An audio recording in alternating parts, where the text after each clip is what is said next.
ഞാൻ ജേതകിന്റെ first part video upload ചെയ്തപ്പോൾ തന്നെ കുറെ കമന്റ്സ് വന്നായിരുന്നു, ഫേക്ക് ആണ്, എഡിറ്റ് ആണ്, എ ആണെന്നൊക്കെ പറഞ്ഞിട്ട്. അത് എഡിറ്റർ തന്നെയാണ്, എ ഒന്നും അല്ല, ഗ്രീൻ സ്ക്രീൻ വെച്ചിട്ട് ഞാൻ തന്നെ എഡിറ്റ് ചെയ്തതാണ്. അപ്പോൾ നമ്മുടെ ഒരു കുട്ടിക്കാലം അല്ലെങ്കിൽ ചെറുതാക്കി കാണിക്കാൻ വേണ്ടിയാണ് കേട്ടോ അങ്ങനെ ചെയ്തതല്ല, അത് വേറെ കാര്യമൊന്നുമില്ല, റിയലിസ്റ്റിക്കലായിട്ട് ചെയ്തതല്ല. പിന്നെ എന്താണെങ്കിലും നമുക്ക് ഈ ജേതകിന്റെ സെക്കൻഡ് പാർട്ട് വീഡിയോ കാണാം കേട്ടോ. ബോഡിക്ക് വേണ്ട മെയിൻ പാർട്സ് എല്ലാം നമ്മളങ്ങനെ PVC ഉണ്ടാക്കിയെടുത്ത് അതൊന്ന് ജോയിൻ ചെയ്തെടുത്തിട്ടുണ്ട്. PVC ആയതുകൊണ്ട് തന്നെ ഇത് ബെൻഡ് ചെയ്യണമെങ്കിൽ നമ്മൾ ഹീറ്റ് ചെയ്താണ് കേട്ടോ.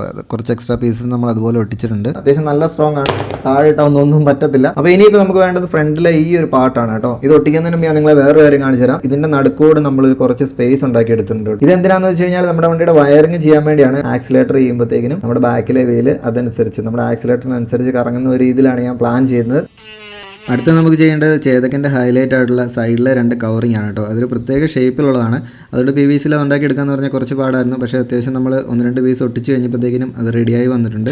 അത്യാവശ്യം ഒരു കർവ് ഷേപ്പൊക്കെ വന്നിട്ടുണ്ട്. അപ്പോൾ അത് നമ്മൾ കട്ട് ചെയ്തെടുത്ത് ഗ്രൈൻഡ് ചെയ്ത് നമുക്ക് വേണ്ട ഷേപ്പിൽ എത്തിച്ചിട്ടുണ്ട്. അതുപോലെ തന്നെ ഫ്രണ്ട് വീലിന് മുകളിലുള്ള ആ ഒരു സ്ട്രക്ചറും നമ്മൾ PVCയിൽ തന്നെയാണ് കേട്ടോ ചെയ്തിരിക്കുന്നത്. ഇതിൽ നമ്മൾ വേറെ മെറ്റീരിയൽ ഒന്നും ഉപയോഗിച്ചിട്ടില്ല, കംപ്ലീറ്റ് PVC ആണ്. മാക്സിമം റിയലിസ്റ്റിക്കലായിട്ടുള്ള അതുപോലെ തന്നെ വർക്കിംഗ് ആയിട്ടുള്ള ഒരു മോഡലാണ് കേട്ടോ ഞാൻ പ്ലാൻ ചെയ്തുകൊണ്ടിരിക്കുന്നത്. അപ്പോൾ നിങ്ങൾ ആദ്യമായിട്ടാണ് എൻ്റെ വീഡിയോ കാണുന്നതെങ്കിൽ ഉറപ്പായിട്ട് എൻ്റെ ചാനലും സബ്സ്ക്രൈബ് ചെയ്യുക. ഇതുപോലുള്ള അടിപൊളി വീഡിയോസ് ഇനിയും നമ്മുടെ ചാനലിൽ വരുന്നുണ്ട് കേട്ടോ. അങ്ങനെ ഫൈനലായിട്ട് ഏറ്റവും ചലഞ്ചിങ് ആയിട്ടുള്ള ഹാൻഡിൽ നമ്മൾ ചെയ്തെടുത്ത് എല്ലാം ഒന്ന് ഡമ്മി ഒട്ടിച്ച് നോക്കിയിട്ടുണ്ട്. വീലൊക്കെ നമ്മൾ വെറുതെ ഒന്ന് ചെയ്ത് നോക്കിയതാണ് കേട്ടോ. ഇതിൻ്റെയൊക്കെ ഒറിജിനൽ നമുക്കിനി ചെയ്യണം. അപ്പോൾ അടുത്ത വീഡിയോയിൽ ഇതിൻ്റെ ബാക്കി വർക്കും ഡീറ്റെയിലിംഗ് നിങ്ങൾക്ക് കാണാം കേട്ടോ.